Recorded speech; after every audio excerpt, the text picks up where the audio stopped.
Gempa bumi. Tahukah kalian, Indonesia merupakan negara yang wilayahnya rawan bencana atau biasa disebut dengan terminal bencana. Karena Indonesia terletak di pertemuan 3 lempeng besar dan oleh karena itu, alangkah baiknya kita bisa mengenali atau meningkatkan kesiapsiagaan, baik sebelum gempa, saat gempa, maupun setelah gempa. Gempa bumi sendiri merupakan getaran yang terjadi di permukaan bumi akibat pelepasan energi dari dalam secara tiba-tiba yang menciptakan gelombang seismik. Gempa bumi biasa disebabkan oleh pergerakan kerak bumi atau lempeng bumi. Frekuensi suatu wilayah pun mengacu pada jenis dan ukuran gempa bumi yang dialami selama periode waktu. Dan gempa bumi pun bisa diukur dengan menggunakan alat yaitu seismometer. Selanjutnya yaitu hal-hal yang perlu kalian ketahui sebelum terjadi gempa bumi. Yang A, kunci utama adalah mengenali apa yang disebut gempa bumi.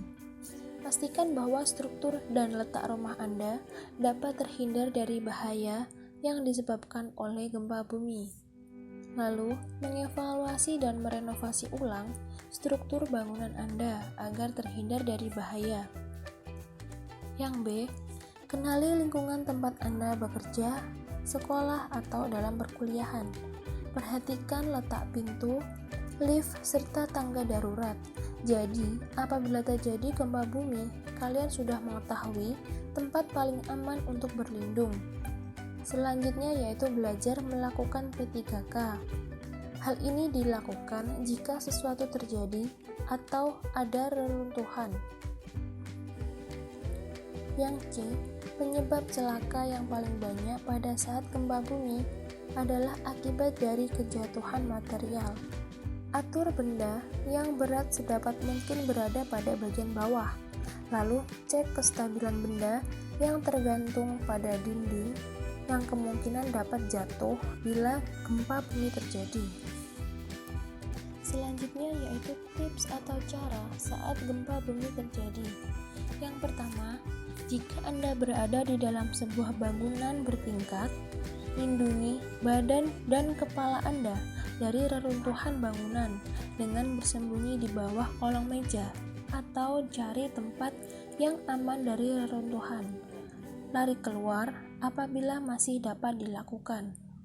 Yang kedua, jika berada di luar bangunan atau area terbuka, hindari dari bangunan yang ada di sekitar Anda, seperti gedung, tiang listrik, pohon, dan lain-lain. Lalu perhatikan tempat Anda berpijak. Yang ketiga, jika Anda sedang mengendarai mobil, keluar, turun, dan menjauh dari mobil. Hindari jika terjadi pergeseran atau kebakaran.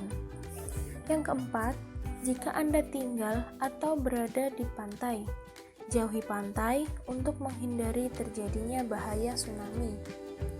Yang kelima, yaitu jika Anda tinggal di daerah pegunungan, hindari daerah yang kemungkinan bisa terjadi longsoran. Selanjutnya yaitu langkah-langkah yang harus dilakukan setelah gempa bumi terjadi. Yang pertama, jika Anda berada di dalam sebuah gedung atau bangunan, keluar dari bangunan dengan tertib dan gunakan tangga biasa atau tangga darurat. Selanjutnya, periksa jika ada yang terluka. Yang kedua, periksa lingkungan sekitar Anda dari hal-hal yang mungkin membahayakan. Yang ketiga, jangan memasuki bangunan yang sudah terkena dampak, karena kemungkinan masih terdapat reruntuhan. Yang keempat, jangan berjalan di daerah sekitar gempa. Kemungkinan terjadi bahaya susulan yang masih ada. Yang kelima, mendengarkan atau update informasi baik dari radio, televisi, ataupun info dari BMKG. Yang keenam yaitu jangan mudah terpancing oleh isu yang menyebabkan seseorang terjadi kepanikan. Yang ketujuh yaitu jangan panik dan jangan lupa selalu berdoa kepada Tuhan yang Maha Esa demi keamanan dan keselamatan semua. Yang kedelapan yaitu catat nomor-nomor penting jika terjadi sesuatu, contoh nomor rumah sakit, polisi, ataupun pemadam kebakaran.